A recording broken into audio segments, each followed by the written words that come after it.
육식동물들이 먹이를 찾아 대초원을 누빕니다. 외로운 사냥꾼이 나무 높이 자리를 잡습니다. 시속 100km 속력으로 먹이를 쫓는 세상에서 가장 빠른 동물이죠. 대초원의 풀을 뜯어먹고 사는 수백만 마리의 먹잇감이 초원에 드넓게 퍼져 있군요. 포식자와 먹이 사이의 놀라운 이야기는 지구 역사만큼이나 오랫동안 끊이지 않고 펼쳐져 왔습니다. 이 이야기의 원동력은 대초원에서 자라는 독특한 풀일 겁니다.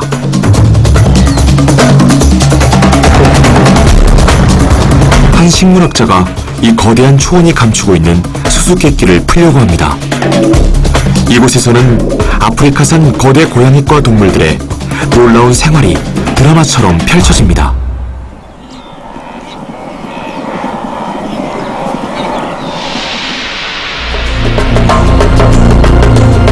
대초원. 풀로 뒤덮인 이곳에 나무는 거의 없습니다.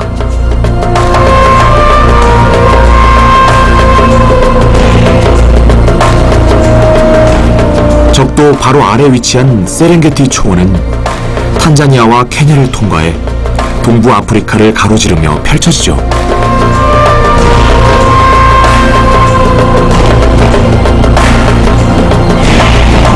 야생동물들의 안식처인 이곳은 세계에서 가장 잘 보존된 야생지대입니다. 이 길을 지나는 엄청나게 많은 동물 중엔 수백만 마리의 영양들도 있죠.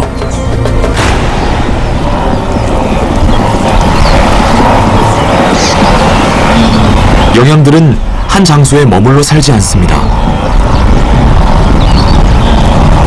어마어마한 영양무리는 한 곳에 정착하지 않고 중요한 먹이인 풀을 찾아 1년 내내 이동합니다.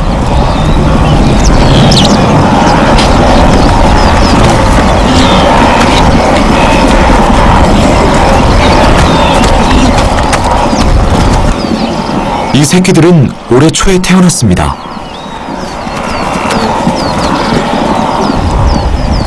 새끼들은 태어난 날부터 어미를 따라 길을 떠날 수 있죠.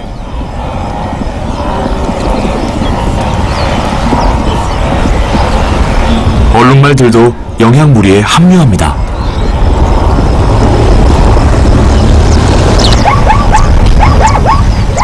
이들 역시 무리를 지어 대초원을 가로지릅니다.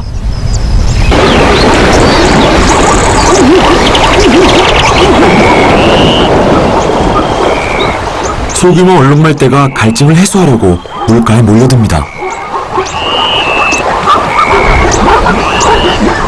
동료들이 내는 소리와 움직임에 촉각을 곤두세우고 있습니다.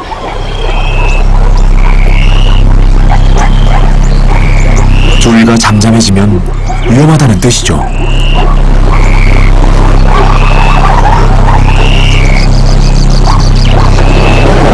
갑자기 얼룩말떼가 숨을 곳을 찾아 뜁니다.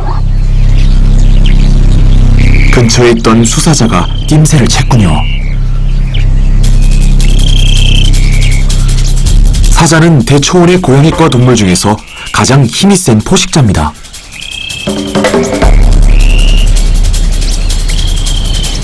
다른 일행들도 일어서 있군요.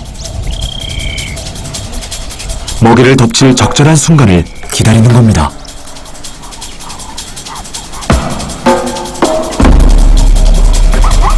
목표물을 포착합니다. 무리에서 이탈한 얼룩말입니다.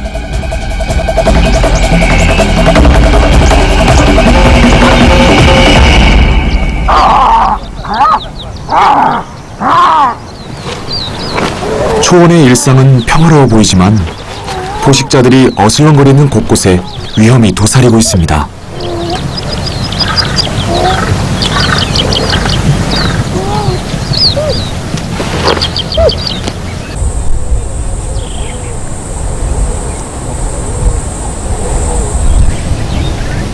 지역을 정찰하는 또 다른 고양이과 동물 치타입니다.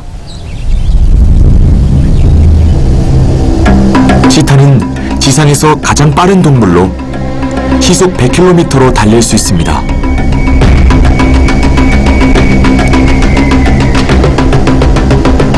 치타 2마리가 먹잇감을 발견했습니다.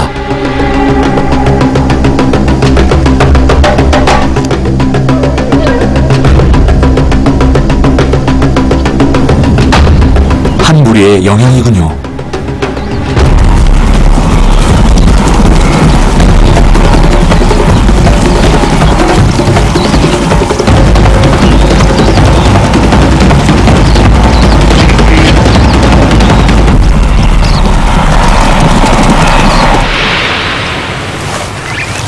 치타는 주로 초식동물을 사냥해서 먹고 삽니다.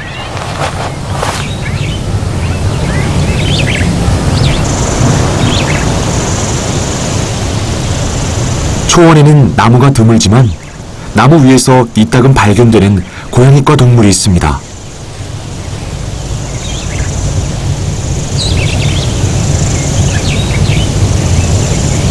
표범은 먹이를 찾기 위한 감시탑으로 나무를 이용합니다.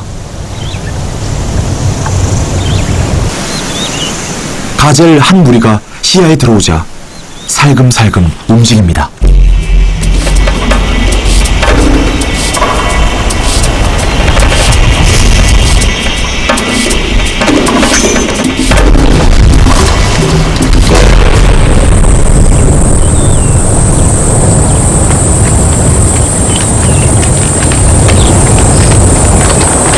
표범도 초식동물을 사냥하는데 잡은 먹이를 보관하는데도 나무가 그만입니다.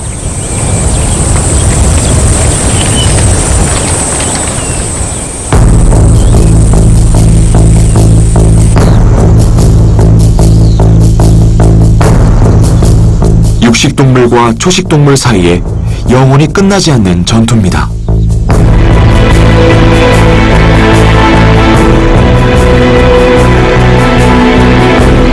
생존 게임은 대초원 전역에 걸쳐 일어나고 있죠.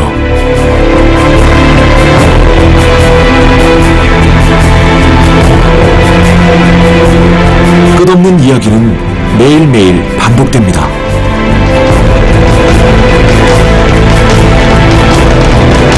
이 대초원은 1000마리가 넘는 표범과 600마리의 치타, 2500마리의 사자들을 위한 안식처입니다.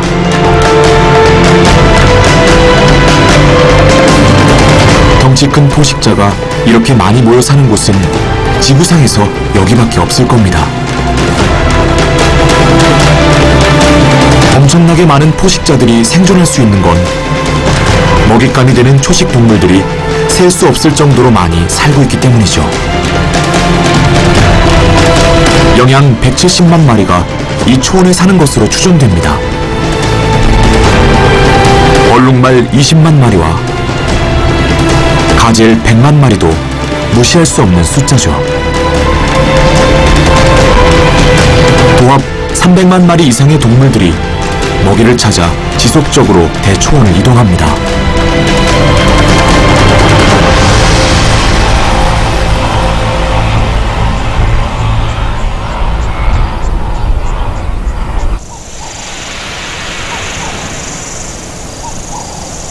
세렝게티에서는 해마다 1000만 톤의 풀이 자라납니다.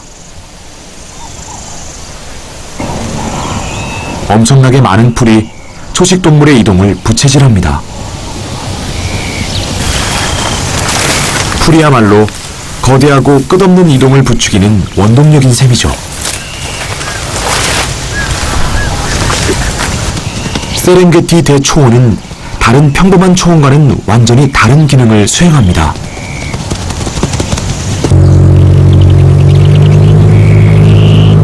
대체 이 초원에 어떤 힘이 숨어 있기에 이렇게 많은 동물들이 이동하는 원동력이 되는 걸까요?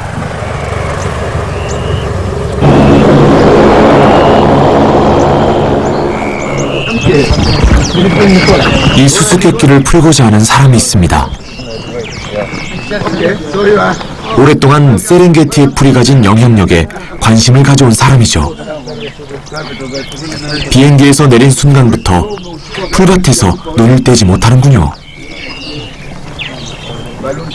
일본 동경대학의 식물학과 교수인 히데아키 우스다입니다. 우스다 교수의 연구는 풍작에 초점이 맞춰져 있습니다. 세렝게티 대초원이 다양한 동물들을 먹여 살리는 만큼 우스다 교수는 어떻게 이 많은 동물들이 먹을 풀이 자랄 수 있는지 밝히려고 합니다. 우스다 교수의 연구는 대초원 남부 지역에 집중되어 있습니다. 지역 식물학자 리차드 라이어냐가 우스다 박사의 연구에 합류하는군요. 두 사람은 곧바로 조사에 착수합니다. 우스다 교수는 이곳에 어떤 식물이 자라는지부터 알아내려고 합니다.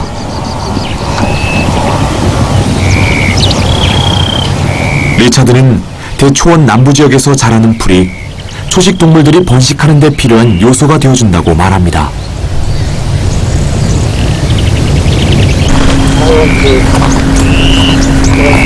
키 작은 풀들은 영양들의 먹이가 될 뿐 아니라 먼 거리에 있는 포식자들을 알아채는 데도 큰 도움이 되죠. 북부 지역의 풀은 키가 커서 안전장치 역할을 제대로 하지 못합니다.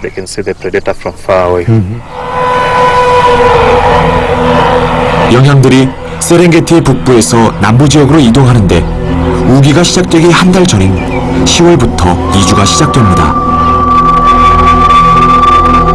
북부 지역에는 마르지 않는 강이 있어 1년 내내 물을 공급합니다.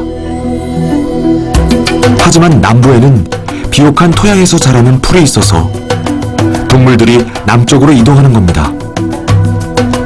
건기가 되어 풀들이 말라 죽기 시작하면 영양들은 다시 북부 지역으로 돌아갑니다. 몇몇 동물들은 왕복 1000km가 넘는 힘든 여정을 소화해내기도 하죠.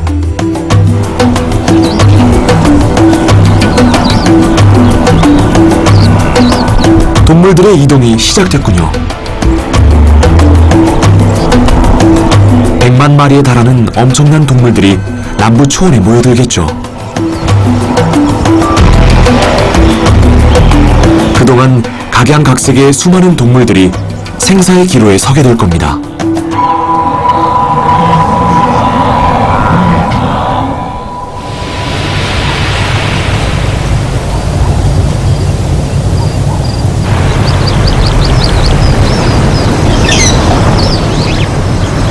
이 사자 무리는 안정적인 영역을 확보하고 있죠. 혈연 관계에 있는 암컷들이 무리를 이룹니다. 사자들은 총괄적으로 영역을 보존해 다음 세대에게 물려줍니다.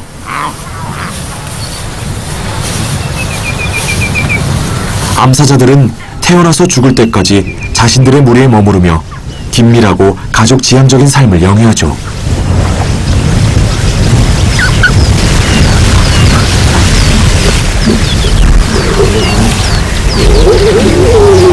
암컷들은 서로 힘을 모아 새끼들을 키웁니다.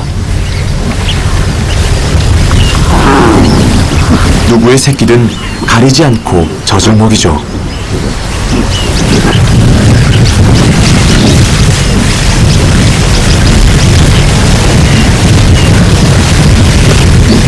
수사자들은 2살 정도 되면 무리를 떠납니다. 하지만 수컷 한 마리는 어린 수컷이 아닌데도 무리에 남게 되죠. 암컷들의 영역에 같이 사는 유일한 어른 수컷입니다. 모든 새끼 사자들의 아버지입니다. 암컷들은 자손을 생산하기 위해 수컷 한 마리를 선택해 같이 삽니다. 이 암컷은 임무를 수행 중입니다. 사냥은 암컷의 일이죠.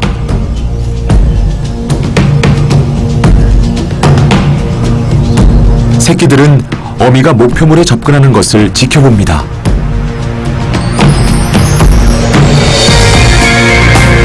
소의 친척인 큰 영양이네요. 조금씩 먹이를 향해 거리를 좁혀 들어갑니다.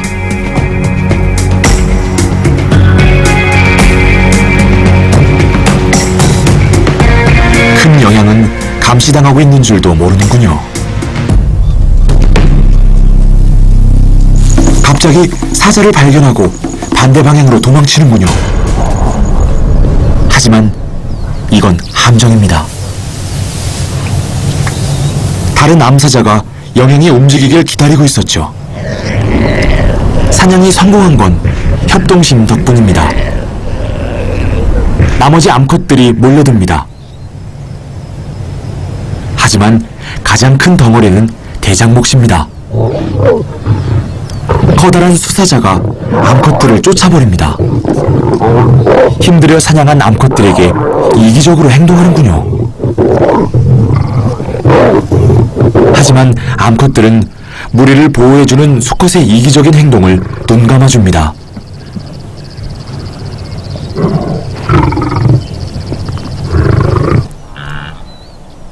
저 멀리서 한때의 영양이 오고 있습니다. 영양들이 사자 무리의 구역에 들어오면 먹이를 찾아 초원을 배회하던 사자들 역시 이 구역에 발을 들입니다.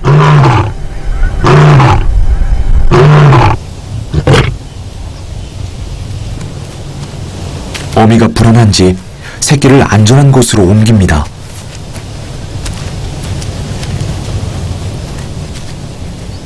배회하던 수사자가 점점 다가옵니다. 암사자 무리를 지배하려는지도 모르죠.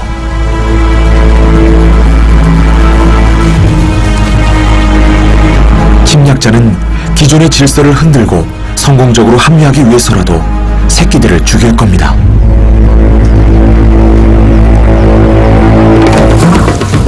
무리의 수사자가 침입자에게 싸움을 겁니다.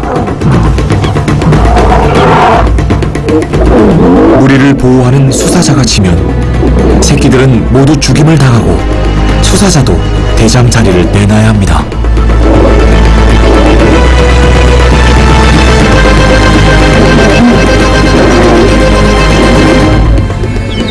암컷들은 지켜보는 수밖에 없습니다.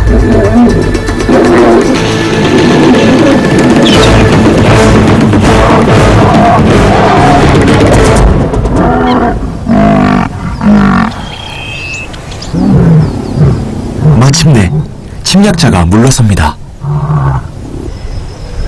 새끼들은 안전하고 수컷 대장 자리도 확고해졌습니다.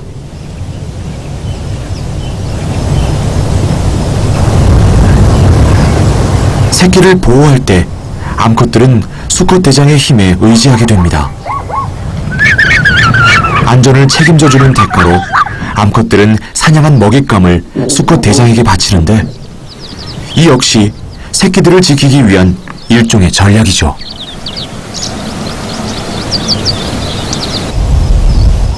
하지만 이런 전략이 늘 먹히는 건 아닙니다.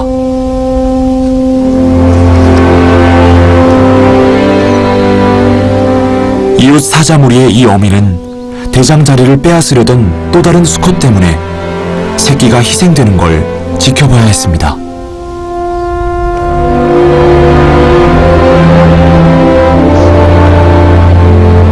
최근 연구원들의 조사에 따르면 배회하는 사자들에게 목숨을 잃는 새끼의 수는 초원에 풀이 자라기 시작할 무렵 절정에 달합니다.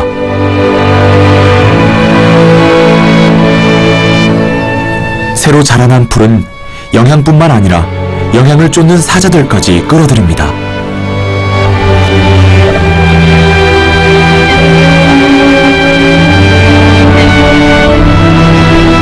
무리를 이끄는 사자의 평온한 삶은 싸움 결과에 따라 엉망이 되어버리기도 하죠.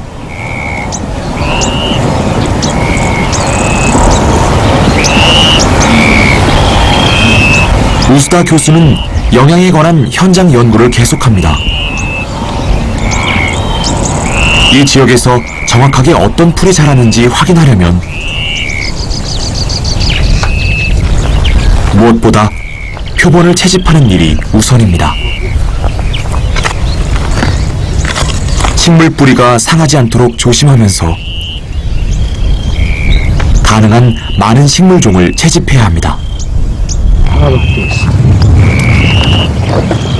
겉보기에는 똑같아 보이지만 다양한 풀들이 자라고 있습니다.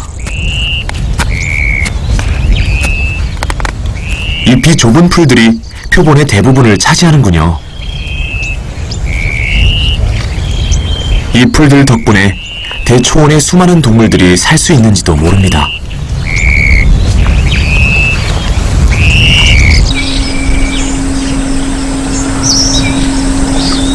탄자니아 야생동물연구소는 초원에 사는 야생동물들을 전문적으로 연구합니다.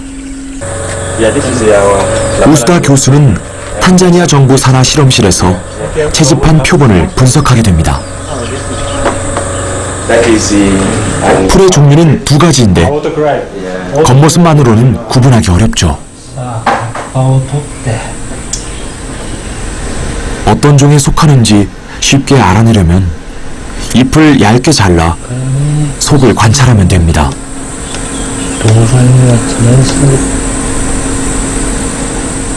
우스다 교수가 준비한 잎의 횡단면에 투명한 부분이 많이 보입니다.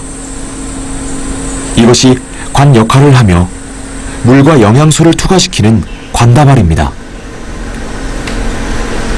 녹색 도너츠 모양을 한 건 세포를 함유한 엽록체로 이것이 시포식물이라는 걸 확실히 해주죠. 이 초원에서 자라는 대부분의 식물들이 시포식물군에 속하는 것으로 추정됩니다. 시포라는 이름은 특이하지만 우스다 교수는 이 특정 형태의 풀이 이곳의 대규모 야생동물들을 살리는 원천이라고 생각합니다.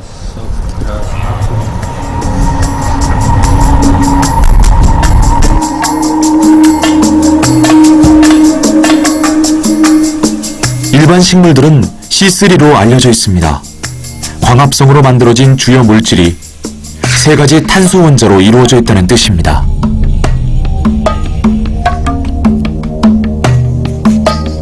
반면에 C4에서 최초로 만들어지는 물질은 네 가지 탄소 원자를 포함하고 있습니다. C4 식물은 세포 구조가 특이하게 구성되어 있어 C3 식물보다 훨씬 효과적으로 이산화탄소를 흡수할 수 있죠.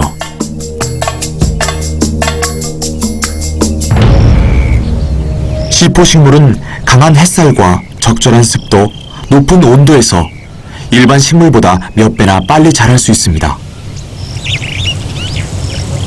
C3 식물보다 물이 적게 필요해 건조한 기후도 잘 견뎌냅니다.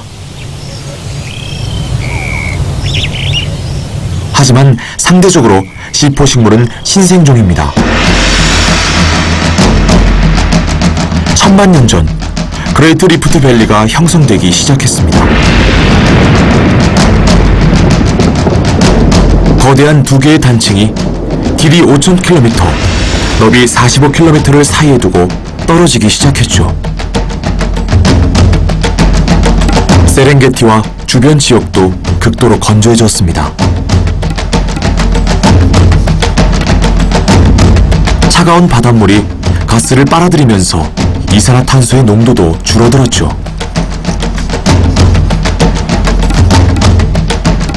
건조하고 이산화탄소량이 적은 환경에서 C3 식물은 C4 식물로 진화하며 새로운 환경에 적응했습니다.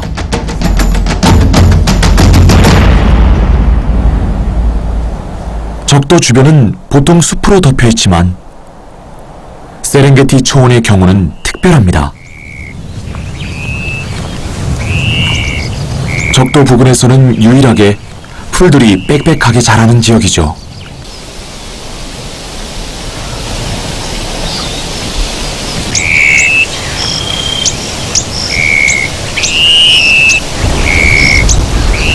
표범은 원래 숲생활에 적응했던 동물이라 대초원의 나무 위에서 대부분의 시간을 보냅니다.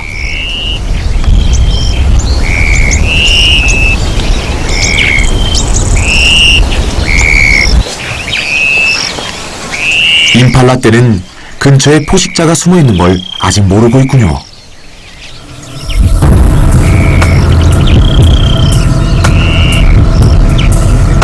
표범이 몸을 날릴 결정적 순간을 기다리고 있습니다.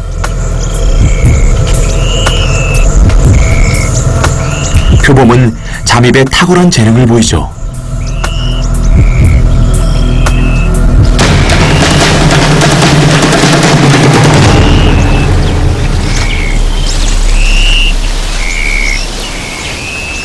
하지만 사냥은 실패로 돌아가고 임팔라들은 멀리 달아납니다.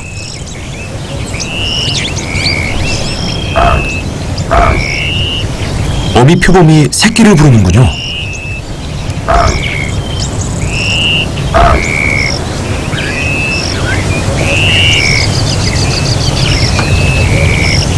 생후 6개월 된 새끼 표범입니다. 일반적으로 표범은 한 번에 한두 마리를 출산합니다. 새끼 표범은 집고양이처럼 장난기가 많습니다.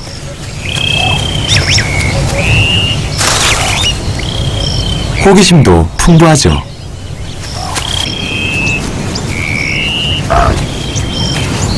어미 표범이 풀이 높이 자라 안전한 곳으로 새끼 표범을 데려가네요. 다시 사냥을 할 모양입니다.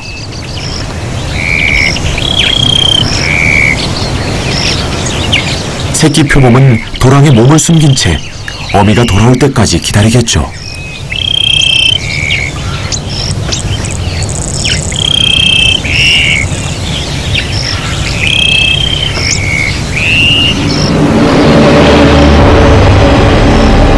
암사자 2마리가 가까이 다가옵니다.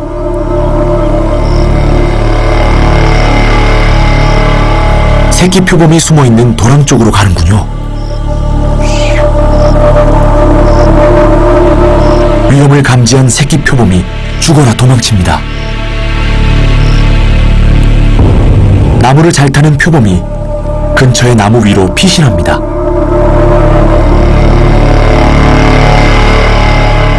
사자가 닿지 못하는 곳까지 올라가네요.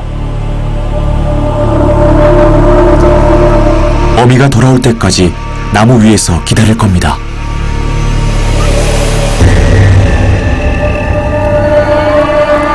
밤이 됐지만 어미는 여전히 사냥을 하고 있습니다.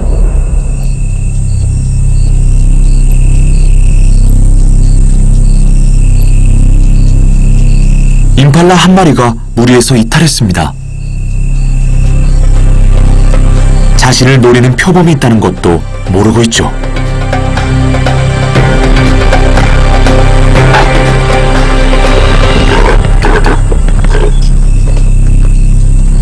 표범은 몸집이 큰 먹잇감을 제압하려고 애를 씁니다.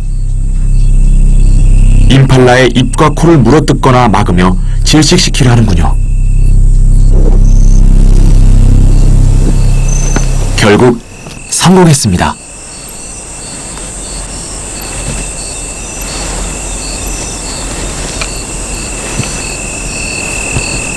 하지만 임팔라가 너무 무거워 나무 위로 끌고 갈 수가 없습니다. 하는 수 없이 숨어있는 새끼에게 내려오라는 신호를 보냅니다.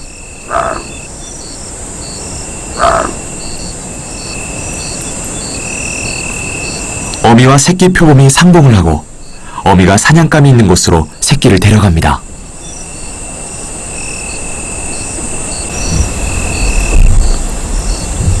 새끼가 커다란 사냥감을 배불리 먹는 동안 어미는 다른 포식자들이 출몰하지는 않을까 망을 봅니다.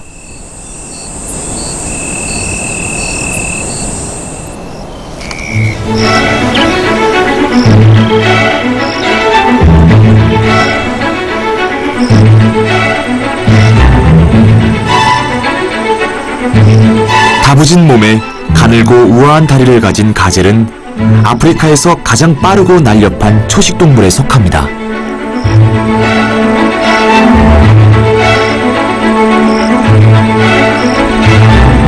가젤은 시속 80km로 달릴 수 있습니다.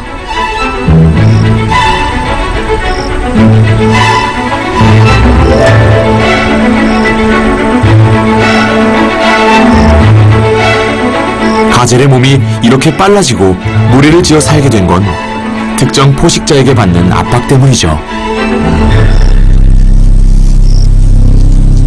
가젤이 가장 두려워하는 적은 치타입니다.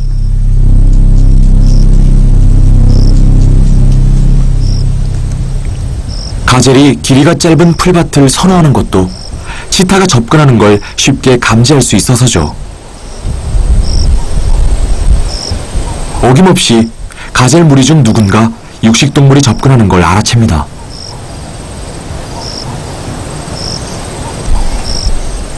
날쌘 사냥꾼 치타는 먹잇감에 눈을 고정합니다. 가젤들은 멀리서 치타를 발견하는 한 안전하게 도망칠 수 있습니다. 쫓기더라도 날쌘 가젤은 치타의 소나기에서 쉽게 벗어날 수 있습니다. 공격을 피하기 위해 빠른 속도에 적응된 가젤의 몸은 계속 날렵해지고 있죠. 치타 또한 달아나는 가젤을 따라잡으려고 끊임없이 가속도와 속력을 발달시키고 있습니다.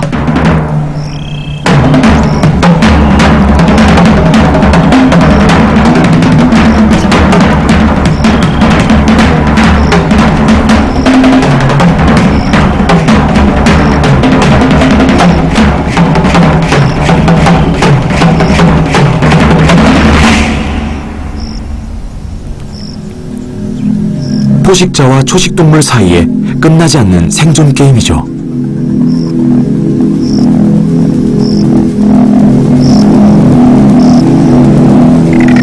최근의 전적을 보면 속도면에서 치타가 약간 우세합니다.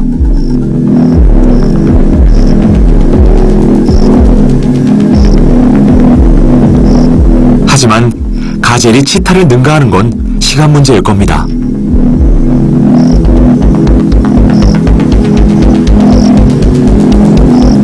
시포식물로 뒤덮인 이 초원은 역동적으로 진화하는 이곳 동물들에게 큰 힘이 되어줍니다.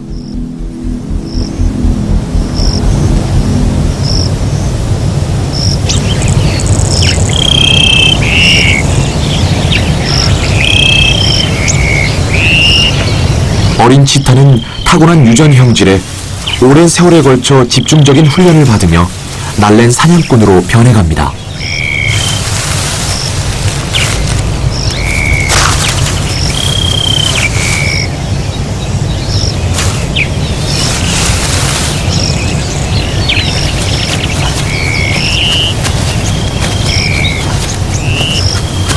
암컷의 젖꼭지를 보면 현재 새끼를 키우고 있다는 걸 알 수 있습니다.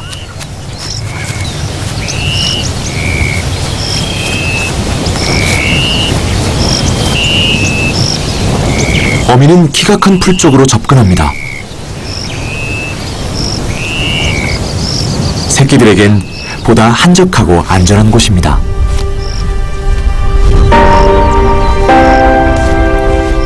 새끼가 5마리로 모두 2주 전에 태어났고 키는 25cm 정도죠. 갓 태어난 치타는 다리가 짧고 머리가 큽니다. 과연 이런 몸으로 시속 100km를 달릴 수 있을지 의문이 생길 정도입니다. 날쌔게 달릴 수 있을 때까지는 시간이 걸리겠죠.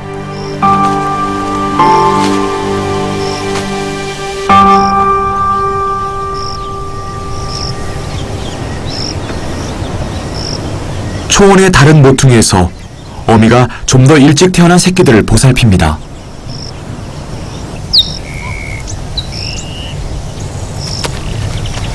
태어난 지 3주 정도 된 새끼들이지만 벌써 치타다워 보입니다.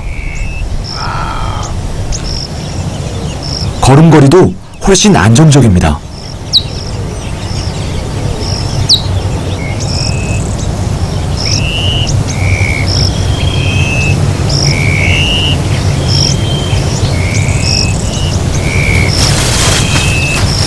태어난 지 2달이 되면 어미 치타를 따라 사냥을 나가게 되죠.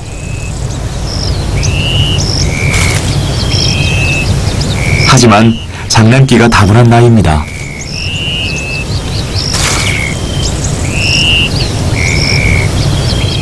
가젤 무리가 앞서가고 있습니다. 어미 치타가 가젤 무리를 지켜보고 있군요. 어미가 가젤을 향해 살금살금 움직이면 새끼들도 그대로 따라합니다.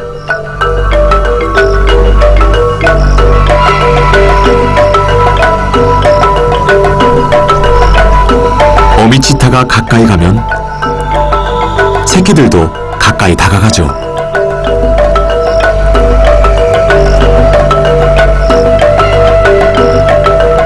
어미 치타가 멈춰서 자세를 낮추면 사냥 흉내를 멈추고 이젠 지켜보라는 뜻입니다.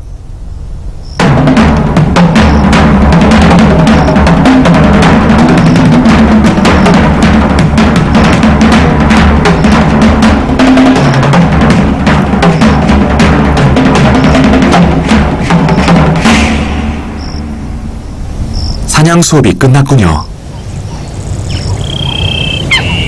어미가 잡은 먹이를 지키며 새끼들을 부릅니다. 새끼 치타들이 달려갑니다. 제일 먼저 도착한 녀석이 죽은 가젤의 목을 냉큼 물어뜯는군요.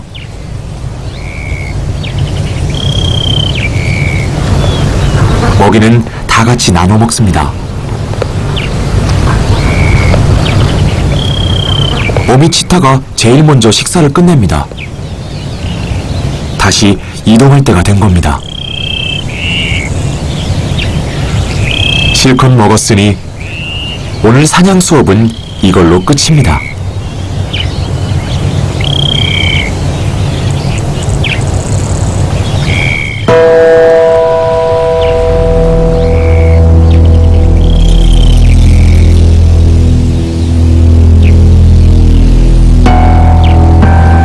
세 시간을 걸은 어미 치타가 마침내 휴식을 취합니다.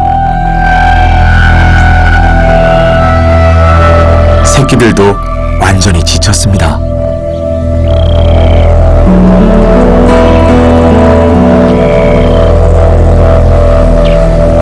너무 피곤해서 되도록 빨리 자고 싶을 겁니다.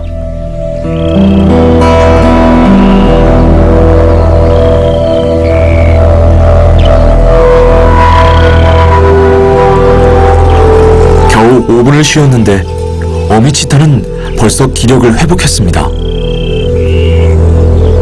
어쩔 수 없이 새끼들도 어미를 따라 움직입니다. 이들은 하루 종일 10km 이상을 걸었습니다.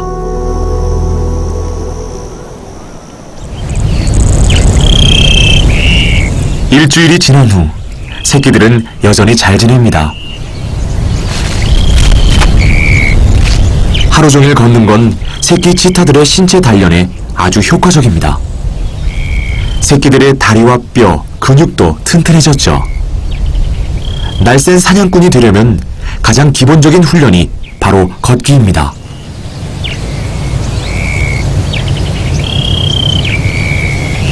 이런 집중 훈련은 새끼 치타들이 노련한 사냥꾼이 될 때까지 거의 1년 동안 계속됩니다.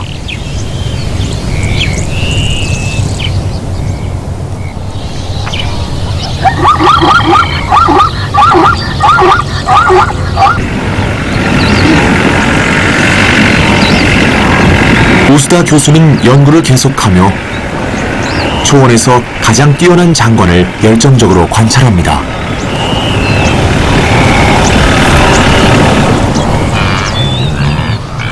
무성하게 자란 풀들이 생기를 띨 때면 어린 초식동물 수천 마리가 초원에 도착합니다.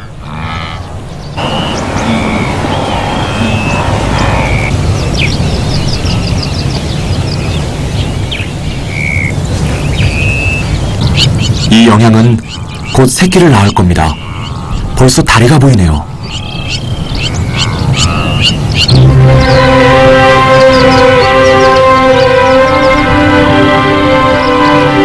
갓 태어난 새끼가 세상의 모습을 드러냅니다.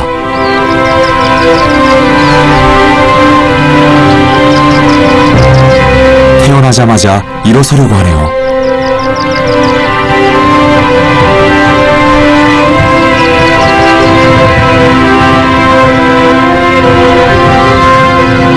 다른 영양들처럼 태어난 지 10분 정도 지나자 네 발로 우뚝 서는군요.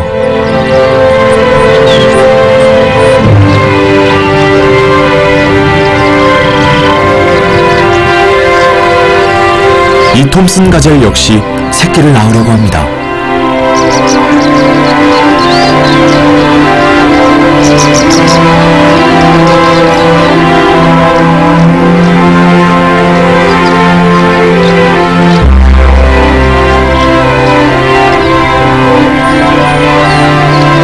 20분의 진통 끝에 새끼 몸이 반 정도 나왔습니다.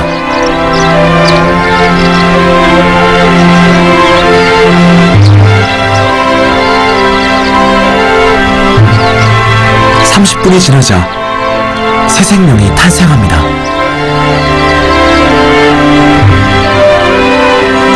가젤도 영양처럼 태어난 지 10분 정도 지나면 네 발로 설 수 있죠. 만여 마리의 새 생명이 고된 여정을 시작합니다.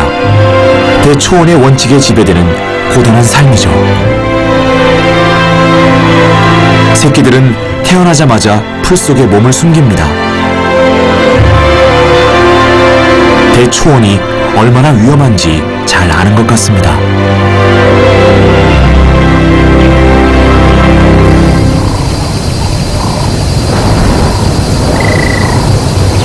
해마다 대초원은 건기와 우기로 나뉩니다.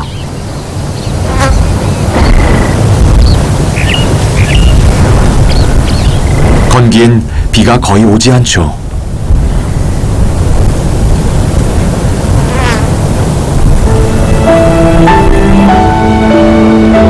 풀이 갈색으로 변한다고 죽은 건 아닙니다. 대초원을 뒤덮은 시포식물에는 씨가 많은데 그 씨들이 땅에 떨어져 새싹을 틔우는 겁니다. 이 씨들은 대초원에 사는 동물들에게 영양분을 공급합니다.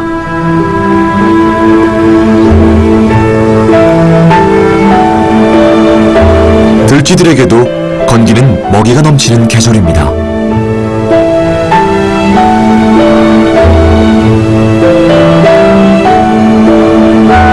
급속하게 증가한 들쥐들의 숫자는 덩치 큰 포유동물들보다 훨씬 많아졌습니다.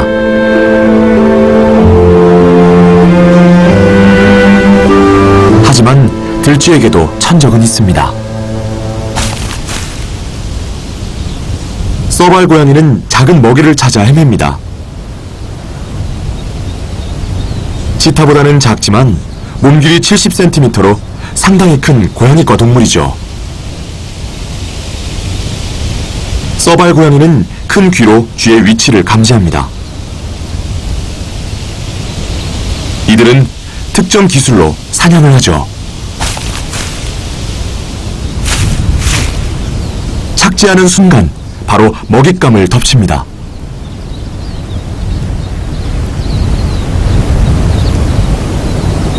건기엔 쥐의 숫자가 급속히 늘어나기 때문에 먹이를 찾아 헤매지 않아도 됩니다.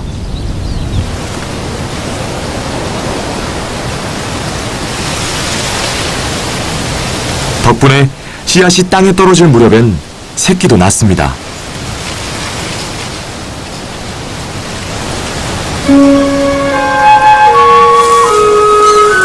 키 큰 풀밭은 어린 서발 고양이들에게 좋은 은신처죠. 이 새끼들은 태어난 지 2주 정도 됐습니다. 새끼들이 안전한지 확인하러 어미가 돌아옵니다.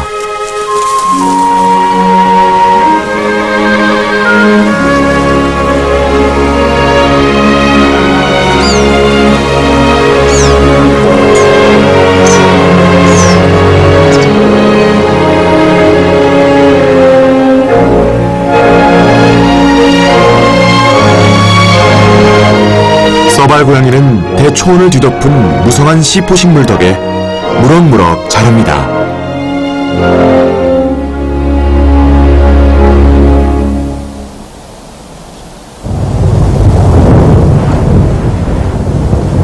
우기가 시작됩니다. 먹구름이 대초원 하늘을 뒤덮습니다.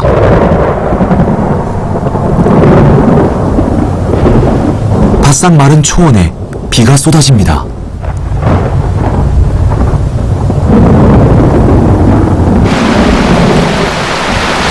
비가 많이 내리면 건조한 지형이 바뀝니다.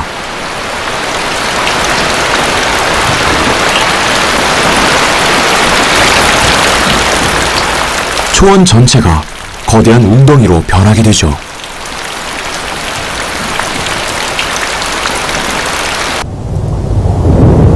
놀랍게도 비는 한정된 좁은 지역에만 내립니다.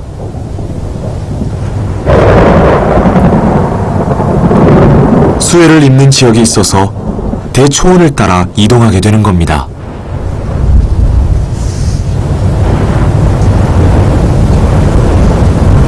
비구름이 걷히자 쨍쨍 내리쬐는 적도의 태양이 대초원을 뒤덮은 식물 위를 비춥니다.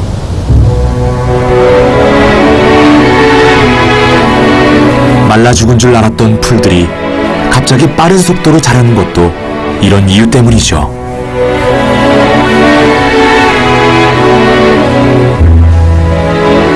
놀라운 속도로 성장하는 시포식물 덕에 일주일도 안 돼 완전히 새로운 초원이 만들어집니다.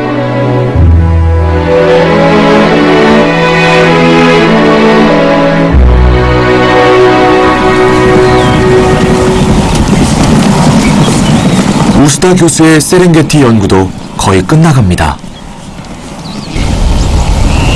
동물들이 비를 감지하고 이동하는 것 같습니다.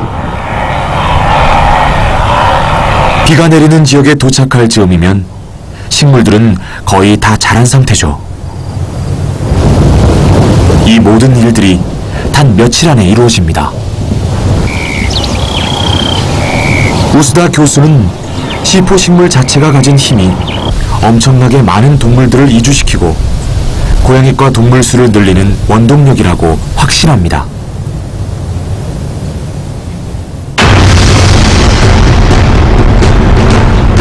이 작은 식물이 이렇게 큰 동물들에게 엄청난 영향력을 행사할 수 있다니 믿기 어려울 따름이죠. 큰 고양이과 동물과 초식 동물이 서로에게 영향력을 발휘하며 변하는 동안 초원은 해마다 새롭게 채워집니다.